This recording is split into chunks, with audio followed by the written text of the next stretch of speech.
தந்தை பெரியார் விட்டு சென்ற பணியை அம்மையார் மணியம்மை அவர்கள் விட்டு சென்ற பணியை இன்றைக்கு ஏறத்தாழ இந்த கழகத்திற்கு தாய் கழகத்திற்கு பொறுப்பேற்று 48 ஆண்டுகளாக தலைமை தாங்கி இந்த இயக்கத்தை நாளுக்கு நாள் பொலிவு பெறுகிற வகையில் நாட்டில் நடைபெறுகிற மூட நம்பிக்கைகளை பகுத்தறிவுக்கு எதிரானவற்றை தடுத்து நிறுத்துவதில் ஒரு இளைஞனை போல் என்றும் இளைஞனை போல் செயலாற்றி வந்து இன்றைக்கும் தந்தை பெரியார் எப்படி காலமெல்லாம் சுற்றுப்பயணத்தின் மூலம் தமிழ்நாட்டை சுற்றி சுற்றி வந்து பகுத்தறிவு பிரச்சாரத்தை சுயமரியாதை உணர்வை தமிழ் மக்களிடத்திலே எடுத்து உரைத்து இன்றைக்கும் நம்முடைய உள்ளத்தில் தமிழர்களுடைய எண்ணத்தில் பெரியாரை வாழ வைத்து கொண்டிருக்கிற அன்புக்குரிய தமிழின தலைவர் அவர்களுக்கு இன்றைக்கு 93ஆம் ஆண்டில் அடியெடுத்து வைக்கிறார். ஆனால் இவ்வளவு நாளும் திராவிடர் இயக்கங்கள் ஆட்சி பொறுப்பில் இருந்தும் சுயமரியாதை உணர்வுகளை பரப்பியும் இன்றைக்கும் சூதுவாதோடு பொய் உரைத்து நாட்டில் உணர்ச்சியை தூண்டிவிட்டு குளிர்காய பல்வேறு அரசியல் அமைப்புகள் பாரதிய ஜனதா போன்ற அமைப்புகள் இன்னும் தயங்கவில்லை.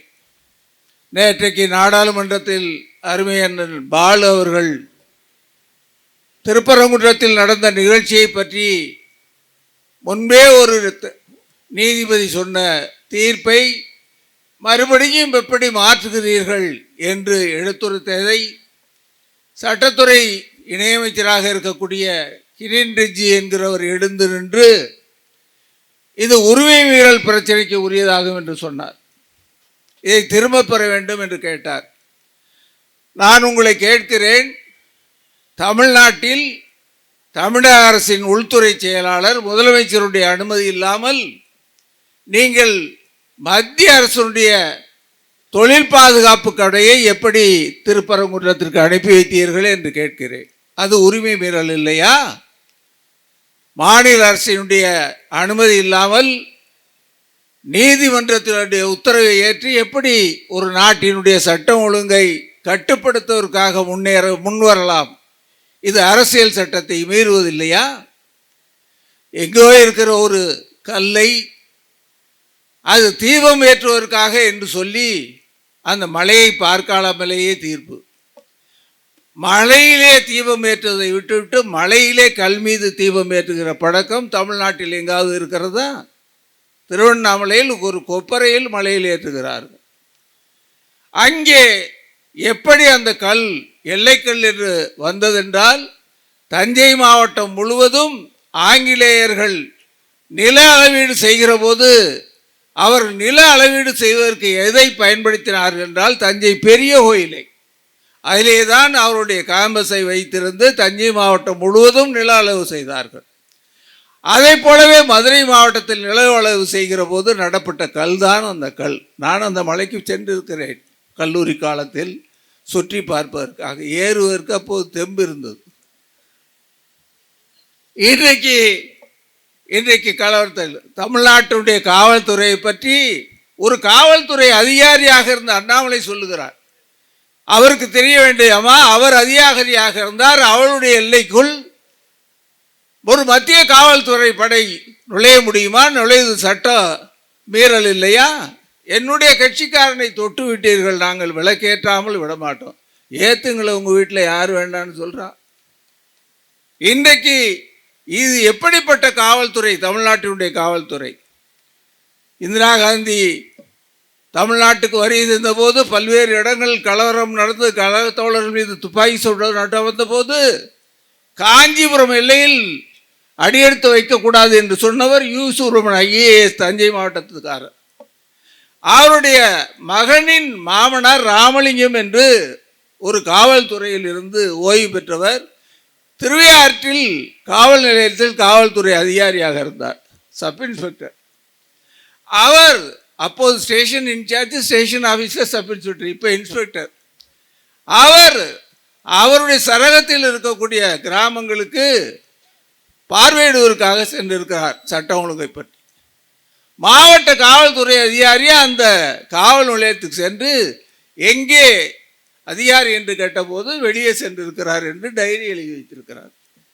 உடனே அவர் என்ன செய்திருக்கார், அந்த காவல் நிலையத்தினுடைய டைரி, கேஸ் டைரி, இதையெல்லாம் பார்ப்பதற்காக அந்த மேஜையினுடைய டிராயரை இழுத்து பார்த்திருக்கார், பூட்டி இருந்தது.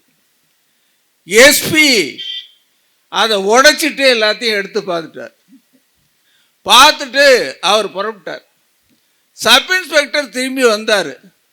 பொட்டி டிராயருடைய பூட்டு உடப்பட்டிருந்து. எஸ்பி மேலே எஃப்ஐஆர் போட்டார். ஒரு காவல்துறை உயர் அதிகாரி அந்த சட்டம் ஒழுங்கை மீறியதற்காக காவல்துறை உயர் அதிகாரியின் மீது வழக்கு பதிந்த காவல்துறை தமிழ்நாட்டின் காவல்துறை. உன்னை மதுரை எஸ்பி கமிஷனர் உன்னை விட்டுருவான், அவளுக்கு சட்டம் ஒழுங்கு இல்லையா? இதை கேட்பதற்கு அகில இந்திய அளவில் அரசியல் கட்சிகள், அந்த கட்சியில் இருக்கிறவர்களுக்கு யோகிதை இல்லை. ஏதாவது குழப்பம் விளைவிக்க வேண்டும். நயினார் நாகேந்திரன் பேசலைன்னாக்கா அவனுக்கு நியாயம் தெரியும், அதனால வரல. அண்ணாமலை நீ வந்து பேசுகிற. தமிழ்நாட்டில் இருக்கிற அரசியல் கட்சிகள் பழனிசாமி இதை கண்டிக்க வேண்டாமா? நாளைக்கு உன்னை மீறி தலைமைச் செயலகத்தில் மத்திய வருவாய்த்துறை சோதனையிட்ட போது திராவிட முன்னேற்ற கழகம் கண்டித்தது. இவைகளெல்லாம் காக்கும் சட்ட ரீதியாக தமிழ்நாட்டில் சட்டம் ஒழுங்கை நிலைநிறுத்தி இன்றைக்கு ஒரு மிகச்சிறந்த அரசை, இந்தியாவில் எந்த மாநிலத்திலும் இல்லாத அரசை, மிகப்பெரிய நிதி நெருக்கடிக்கு இடையிலும் மத்திய அரசாங்கத்தின் தொல்லைகளுக்கு இடையிலும் தமிழ்நாட்டின் முதல்வராக இருக்கிற தலைவர் தளபதி அவர்கள் ஆட்சியை தந்து கொண்டிருக்கிறார்கள். அந்த ஆட்சியை ஒரு வாளும் கேடயமாக இருந்து நம்முடைய தமிழர் தலைவர் ஐயா அவர்கள் பாதுகாத்து வருகிறார்கள். நீங்கள் தான் இந்த ஆட்சியினுடைய காவல் அரண். அப்படிப்பட்ட நீங்கள் 100 ஆண்டுகளை கடந்து இப்போதைய இளமை பொலிவோடு அவர் தள்ளாடுறதுன்னார். நான் சொல்றேன், இந்த இளமை பொலிவோடு எங்களுக்கு 10 தடவை ஏந்திரிச்சு உட்கார்றப்ப லேசா முழங்கால் வலி. ஒவ்வொரு சிறு குழந்தை வருகிற போதும் ஐயா அவர்களைப் போலவே நீங்கள் எழுந்து நின்று அவர்களுக்கு மரியாதை கொடுத்து அதை அவர்கள் கொடுக்கிறதற்கு ஒரு அங்கீகாரத்தை கொடுத்து, இந்த வயதிலும் இருக்கிற உங்களை வயோதிகம் ஒன்றும் செய்ய முடியாது. ஏனென்றால் நீங்கள் ஒரு வாலிப பெரியார். நீங்கள் நீண்ட நாள் வாழ்ந்து தமிழ்நாட்டிற்கு தலைவர் தளபதி அவர்களுக்கும் இந்த திராவிட மாடல் அரசிற்கும் அரணாக நிற்க வேண்டும் என்று உங்களை தஞ்சை மாவட்டத்தின் சார்பில் உங்களை பிறந்த நாள் பல்லாண்டு நீங்கள் வாழ வேண்டும் என்று உங்களை வாழ்த்துகிறேன். தஞ்சை மாவட்டத்திற்கு ஐயா தந்தை பெரியார் வந்தாலோ, நீங்கள் பிறந்த நாளுக்கு வந்தாலோ எப்போதும் நாங்கள் உங்களை வெறுங்கையோடு அனுப்பியதில்லை.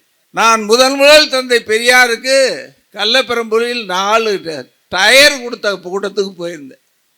கடைசியா திலகர்த்தடல்ல MDO 95 ஐயா 96 வேன் கொடுக்குற போது இருந்தேன். இப்போது இவங்க ஏதாவது கொடுக்கறதுக்கு ஏற்பாடு பண்ணியிருப்பாங்கன்னு நினச்சிருந்தேன். 93,000 ரூபாயை நான் ஐயாவுடைய பிறந்த நாளாக கொடுத்து 4 லட்சம் ரூபாயும் தாண்டி உங்களுக்கு கொடுத்துக்கிட்டு இருக்கணும்னு சொல்லி இப்போ 1000 ரூபா தான் இருக்குது. இதை கொடுத்துட்டு காலைல 11 மணிக்கு தான் ஐயா பெரியார் பல்கலைக்கழகத்தில் மணியமை பல்கலைக்கழகத்திலிருந்து புறப்படுறா சொன்னாங்க. 92,000 ரூபாய்க்கு காலையில் காசோலை உங்களுக்கு வந்து சேரும் என்று சொல்லி, நீங்கள் 100 ஆண்டு காலத்தை தாண்டி வாழ்ந்து தமிழ் நல்லுலகுக்கு வழிகாட்ட வேண்டும் என்று கேட்டு விடைபெறுகிறேன். நன்றி, வணக்கம்.